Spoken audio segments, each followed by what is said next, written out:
Good morning sa inyo mga paps. Batang X nga pala, Grab food rider. Time check is 7 o'clock. Tara, biyahe tayo. Monday ngayon. Titingnan natin kung magkano magiging weekly natin this week, para may mapakita ko sa inyo kung kaya pa bang bumuhay ng pamilya ang pagbabiyahe kay Grab. Lalo ngayon may nalalapit na naman na tigil pasada sa October 25. Dahil magbabago na naman ang fare matrix ni Grab.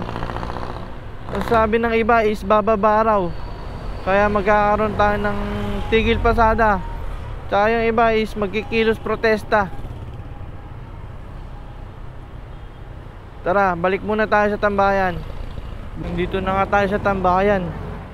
Mag-open muna tayo ng Grab app. May puhunan tayo is 1142. Time check is 7:02. Balikan ko kayo pag meron na tayong first booking. Matumal, kakape muna kami ng kaibigan ko. Matumal. Habang nag-aantay ng booking, kape muna tayo.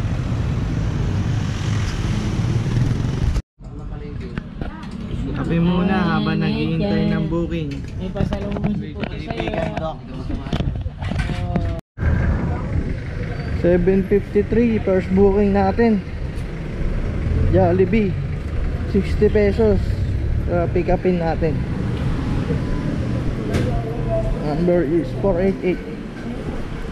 Marquis 488. Ito na.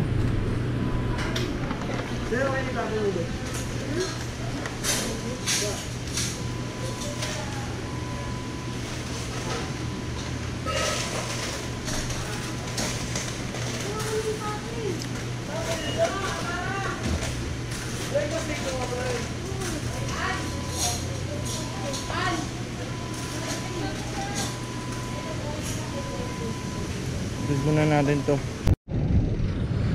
1.4 kilometers, 5 minutes away. Natin muna natin to. Alas mag-iisang oras din bago tayo pinasukan kasi nag-update si Grab ngayon. Naubusan din tayo ng load. Pero wala pa naman yung mga malalakas account, kaya pagkakataon na natin to. Ratid muna natin to. Good morning po, Grab po.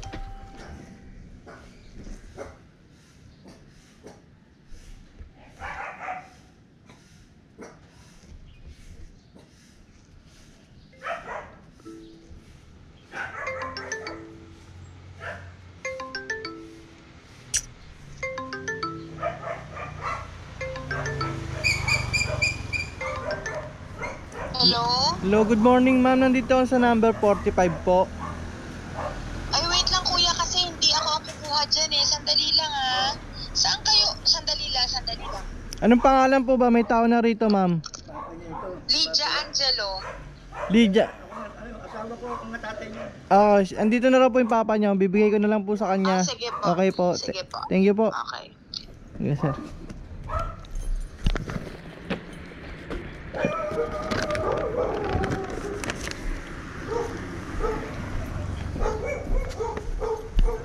Thank you sir, thank you po. Ingat po.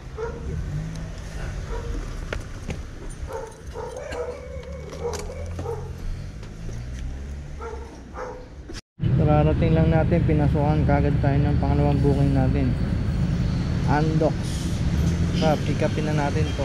Baka pick upin pa ng iba.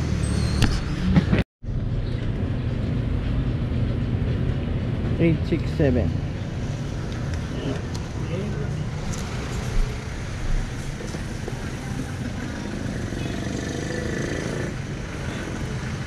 Second booking natin. Kararating lang natin ng tambayan. Mga 2 minutes lang pinasukan na agad tayo. Sana magtuloy-tuloy yung ganitong booking na dire-diretso. Sana para maaga tayo makakuha. So guys, atid muna natin to. Ito si ma'am, regular customer na natin to.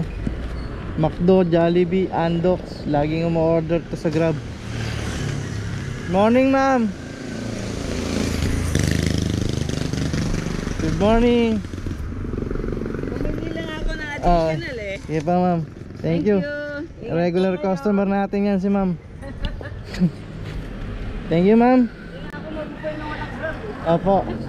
Thank you ma'am. Eh si ma'am, second customer natin. Regular customer na talaga dito yan sa Grab. Halos araw-araw umu-order yan. Umaga, tanghali, gabi. Narinig mo, ewan ko lang kung narinig sa video. Sabi niya, di ba? Hindi daw siya nabubuhay ng walang Grab. Kaya salute sa mga ganyang customer. Balik na ulit tayo sa tambayan.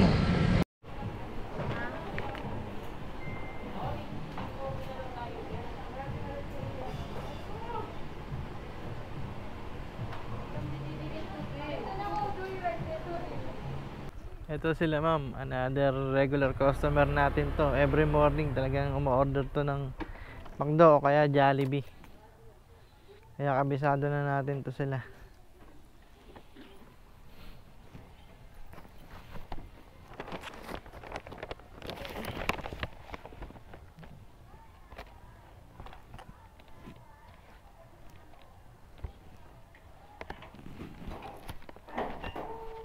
Good morning sir.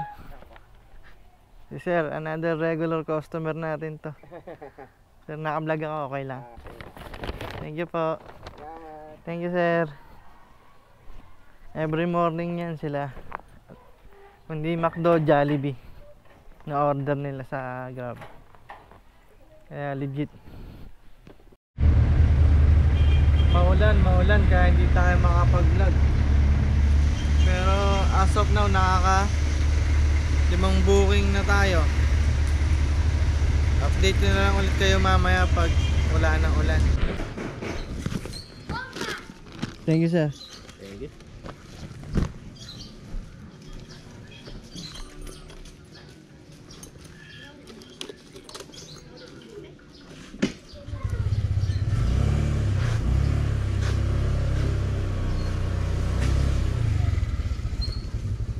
$11.54. Ilan na ba tayo? 97 gem. 97 gem, 10 booking. 10 jobs.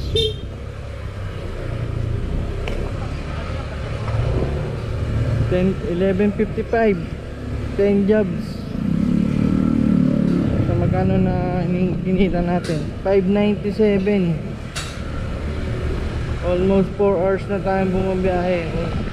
Kung sa regular employee is half day na. Pero yung kinita natin pang whole day na nila. Kaya swerte pa rin. Kumikita pa rin talaga kay Grab. Balik tayo sa tambayan para lalo tayong makarami.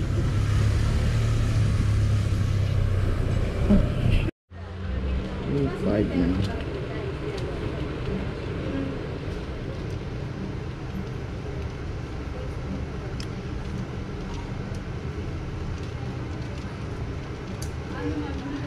Thank you. Thank you po. Buti konti lang tong order ng customer ko. GrabMart. May ibang customer kasi umu-order sa GrabMart yung mga 5 galon. Hindi lang isang peraso, minsan 3, 4, 5. Hindi na kaya ng motor yung ganong karami. Saka masisira yung bag dun sa ganong 1 galon, 5 liters. 10 5 liters, minsan 5 liters. Motor lang gamit, mahihirapan ng rider dun. Buti na lang yan, konti lang. Tapos malapit lang hatid, dito lang din. Hatid muna natin to guys. Thank you ma'am. Thank you ma'am.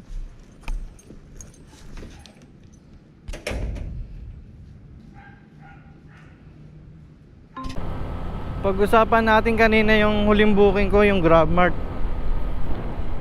Pinasukan tayo ng GrabMart. Pick up is sa may Robinson Pulyat. Isang malaking paper bag lang. Ang swerte natin kasi mayroon mga kapwa Grab rider natin, pinapasokan sila ng GrabMart. Ang ino-order ng customer is minsan 5 galon na tigpa 5 liters, minsan 10, minsan 8. Hirap na hirap yung rider. Siyempre yung bag, hindi naman kakayanin ng bag yun, lalo na plastic lang yung pinaka frame nya. Maaring maputol yung bag, tapos yung iba nandito sa harap. Siyempre ang hirap nun, lalo na tas malayo pa yung hatiran. Kaya alam ng mga kapwa Grab rider ko yan, alam ko na experience din nila yan. Kaya swerte natin kasi ganun lang kakonti yung na pick up natin na GrabMart. Minsan kasi yung customer, kala mo sa mga kotse sila umorder ng mga tubig eh. Usong-uso yan lalo na nung pandemic. Naranasan ko rin yan. Kaya swerte talaga tayo dahil ganun lang kakonti yung na pick up natin. Ito na nga, pabalik na rin ulit tayo sa Tiambayan. Like, share, and subscribe. Baka na. 474. Hi, Kat. Naka-GoPro ko. Oh. Hello. Ito yung pinakamagandang crew dito, si Kat. At pinaka-sexy naman si Karen. Paray-payo. Maraming salamat sa mga gandang crew ng Jollibee Tandang Sora. Mga Lodi yan, mga Lodi.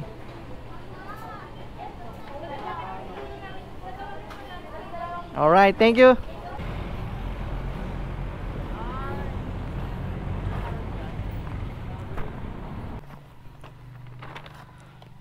Thank you, sir.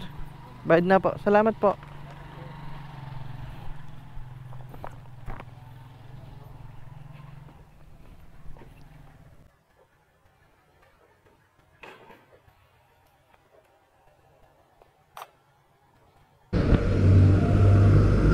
Time check tayo, 5:55.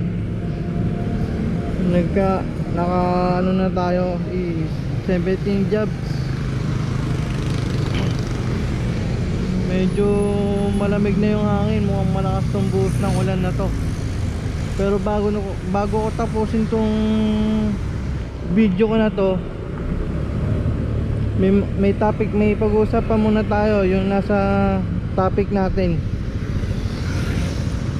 Marami kasi, magkakaroon kasi ng welga sa October 25. Kasi bababa raw ang per matrix na Grab. Sabi nung iba, babalik na lang daw sila sa dati nilang trabaho. Mga ngamuhan. Pero sa sariling opinion ko, mas gusto ko pa rin bumiyahe kay Grab.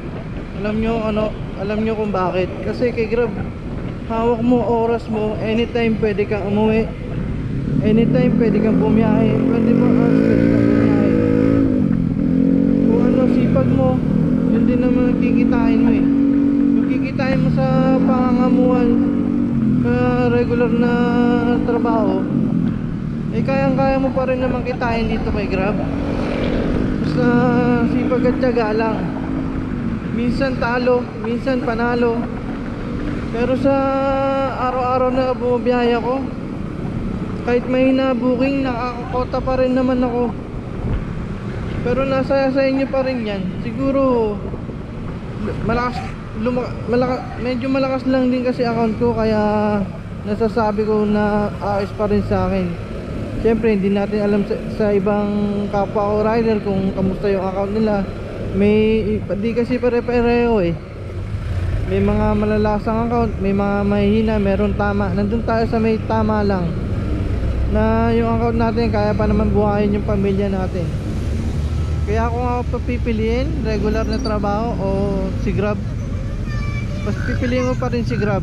Kasi kay Grab pa rin talaga. Sa tagal-tagal ko, way back 2019 naka-Grab na ako. Dati 59, naging 49. Ngayon aabot daw ng 45 pesos. Pero titignan pa rin natin kung anong mangyayari sa October 25. Kasi hindi pa natin alam kung itutuloy ba ni Grab yung fare matrix. Basta ako, tutuloy pa rin ako ng biyahe. Alam ko naman kung kailan ako hihinto. Pag alam kong talong-talo na talaga pwede ka naman huminto.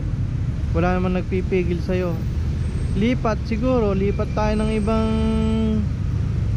ibang trabaho. Angkas, Lalamove. Kasi si Food Panda 29 nga base fare nila, hindi sila nagwewelga-welga, diba? Pero kumikita pa rin naman sila. Yun lang ang masasabi ko. Kaya mga Grab, kayo nang bahala kung anong magiging desisyon nyo sa buhay nyo. Basta ako, babiyahe pa rin ako kay Grab, ano mang mangyari. Peace and ride safe sa lahat. Kung umabot ka sa dulo ng video na to, paki-like, share and subscribe na lang mga paps. Ride safe sa atin. Lagi tayong mag-iingat para sa pamilya natin. Maraming salamat. Peace.